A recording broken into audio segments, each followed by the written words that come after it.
Good afternoon and welcome to BJC Mitzvah Day number 171, using the Sefer Hachinuch. A mitzvah day keeps us on its way. And we're going to dedicate today's mitzvah for the safety of Klal Yisrael, the Jewish people in Eretz Yisrael. And then we should destroy all our enemies.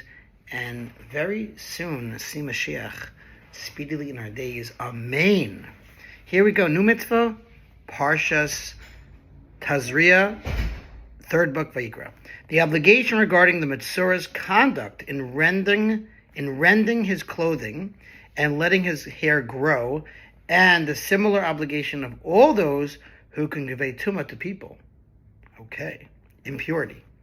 Says the verse, and the Metzora in whom there is the affliction, his garments shall be rent, his head shall be overgrown with hair, and he shall cloak himself up to his lips, contaminated, he shall announce.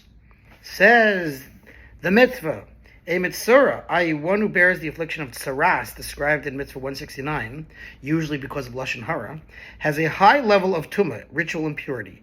And as Chinuch explained in that mitzvah, his affliction is a result of his misdeeds. Accordingly, the Torah sets forth several directives for the Metzora's conduct and attire during his period of contamination. These serve to distinguish him from other people and to isolate him, both as a lesson for his misdeeds, as Chinuch will elaborate below, and so that others will keep away from him and avoid contracting tumah, impurity. In addition, for the duration of his contamination, the Metzora is sent to dwell outside the camp, outside Jerusalem or any other walled city in Eretz Yisrael. That requirement is discussed in Mitzvahs 362 and 363. We are commanded that the Metzora shall conduct himself in accordance with the regulations stated in the Torah passage concerning him, as it is stated in Leviticus. His garment shall be rent, his head shall be overgrown with hair. These regulations regarding the Metzora's appearance serve to distinguish him from other people, thus warning them to keep away from him so as not to contract tumah from him.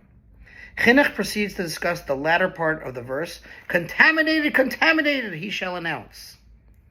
Similarly, all other ritually impure people who, like the Metzora, bear a tumah transmittable to humans, must also let their tumah status be known.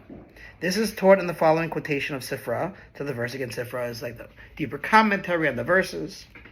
With regard to one who bears tumah from a corpse, impurity from a corpse, and one who cohabitated with a nida, again, a woman who was menstruating, she's a impure person on the level of an avatuma, which means the highest level of impurity. So let's say someone cohabitated with a nida, or someone was impure from touching a dead body. That's a very high level, that's the highest level of impurity. And all other tummy people who transmit tumah to other people, i.e. all who are tummy on the level of avatuma, the father of tumah, the father of impurity, the highest level. So they all have to say contaminated. How do we know that they must also publicly identify their tumah status just like the Metzora? To teach this, the Torah states, contaminated, he shall announce, i.e. one who is contaminated shall announce contaminated.